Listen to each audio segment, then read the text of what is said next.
Welcome to this explainer. Look, if you've been putting in the sweat equity, hitting the gym hard, but your progress has completely stalled out, you are in the exact right place. Today, we're diving into a foolproof diagnostic framework to figure out why you're stuck and, more importantly, how to fix it. We're going to decode the signals your body is sending you and give you the exact tools to get those numbers moving again. Let's start by directly addressing that extreme, pull-your-hair-out frustration you feel when you've been pushing hard week after week, but the numbers on the bar just won't budge. You know the feeling, right? You step up to the bench or the rack, you grip the bar with everything you have, and it feels like it's literally bolted to the floor. It's so demoralizing. You start questioning your program, your work ethic, maybe even your genetics. But hey, before you spiral into thinking you've maxed out your potential, we need to take a step back and look at the actual mechanics of what's happening here. First off, take a deep breath. Getting stuck happens to almost everyone. Seriously, it's a completely normal part of the fitness journey. It's absolutely not a sign of failure. Actually, it's just a clear, unavoidable signal that your body has adapted to whatever you've been throwing at it. It's just time to troubleshoot your routine. Think of a plateau less like a dead end and more like a check engine light telling you, hey, time to pop the hood and make a few critical adjustments. All right, here is our roadmap for today. We'll quickly cover the reality of plateaus, how diet and body weight factor in, changing your exercise variations, adjusting your rep ranges, and finally, taking a deload week.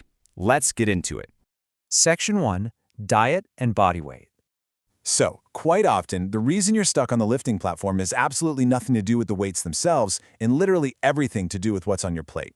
A lot of folks don't realize this, but if you're actively losing weight, sitting in a big calorie deficit, getting a little bit weaker is just a natural consequence. You have less body mass. If the scale is dropping every week, pushing that same amount of weight becomes significantly harder. So if your expectation is that you should be getting super strong while dropping pounds, well, you're just setting yourself up for disappointment. The reality? If you are simply maintaining your current strength level while losing weight, you are actually making incredible progress. That's not a plateau at all. Your relative strength is skyrocketing. On the flip side, we got to look at the opposite scenario. Has your body weight been sitting at the exact same number month after month for an entire year? If your weight hasn't budged an inch, but you expect your lifts to magically shoot up, well, no wonder you're hitting a wall. This is a crystal clear sign that you just aren't providing your body with the necessary nutrients and building blocks it needs to grow.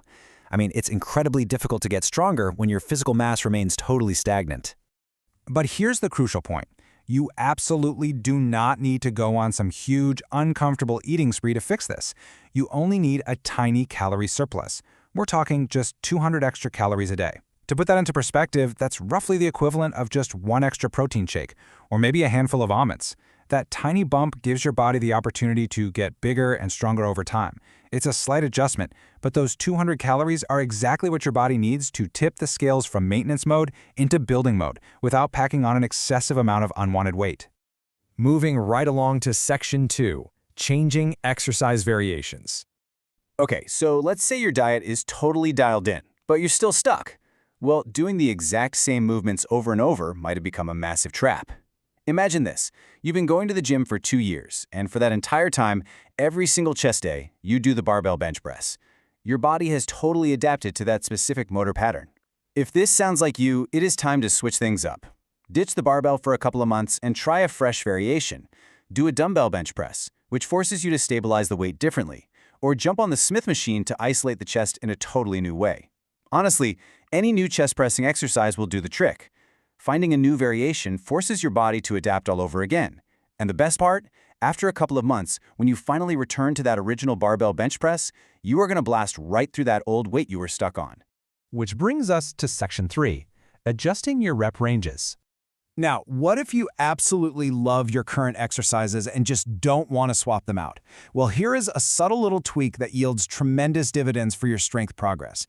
Even if you refuse to change the exercise itself, you can shatter a plateau by completely changing your rep range. You simply can't expect to continuously make gains if you've been living in the exact same rep range for 2 years straight. If your body is way too used to a heavy 5 to 8 rep range, simply drop the weight down a little bit and push into higher volume territory. Go for 8 to 12 reps, or even the 12 to 15 range. Changing the rep range completely changes the physiological demand on your muscles, shifting the focus from pure strength to muscular endurance or hypertrophy. It gives your muscles something entirely fresh to handle, forcing adaptation without you ever having to learn a new movement. And finally, Section 4, taking a deload week. So, what if you've checked every other box? You've offered your body plenty of variance, your diet is on point, you've swapped your rep ranges, and you are still totally stuck? Well, it means your body and your mind might just be completely fried from trying to push to your absolute physical limits every single week. This means it is time for a deload. A deload is exactly what it sounds like. You take your normal, heavy training plan that you grind through, and you purposefully cut everything in half. That means cutting the amount of weight you use and the actual number of workouts you do. Now, I know it can feel super counterintuitive for highly motivated people to intentionally do less, but trust me, your central nervous system needs this recovery just as much as your muscle fibers do. Here's exactly how you execute it. Step 1. Cut your workouts in half. If you're normally grinding it out in the gym 6 days a week, you're only going 3 times this week. Step 2. Cut the weight in half. If you normally bench 200 pounds, you're going to use just 100 pounds. Let me be clear right now. These workouts are going to feel surprisingly, incredibly easy. You might even feel like you aren't doing enough. But these 2 highly effective steps will completely refresh your bodily systems. By intentionally taking your foot off the gas for just 1 week, you allow deep, deep recovery to happen.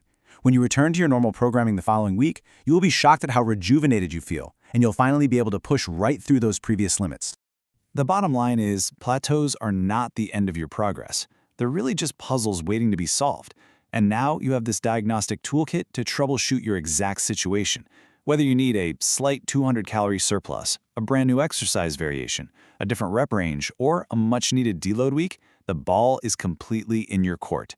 So think about your current routine. Be really honest with yourself about where the bottleneck is. What is the single most important adjustment you are going to make the very next time you step into the gym?